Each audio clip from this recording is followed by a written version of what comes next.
Karamihan talaga ng mga tao, iniisip nila na disadvantage talaga na bata ka tapos nag-business ka. Pero ang masasabi ko lang, advantage talaga ito para sa'yo. Kilala mo ba si Josh Mojica? Actually, nag-start siya as a student pero right now, successful na siya sa business niya. Kasi kung student ka, meron ka lang na built-in na audience sa school mo at saka sa family members mo. At saka, ang pinaka-best way talaga magbenta is yung word of mouth. So, bata ka pa, meron ka lang na-gain na financial independence at na-set up mo na yung sarili mo for success. At syempre, bata ka pa, meron ka matutunan na most valuable skill para maging best version of yourself.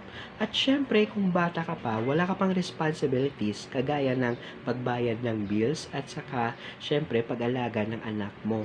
So, it's the best time talaga mag-take risk ka. So, kung hindi mo naman gusto mag-take risk, meron akong alam na pwede kang kumita ng up to $500 a month sa popost lang ng video at saka picture. So, kung gusto mo malaman, kasi dito hindi mo na kailangan ng maraming followers kasi ako 50 plus lang yung followers ko at libre pa, just comment below how at ibibigay ko sa iyo yung buong details.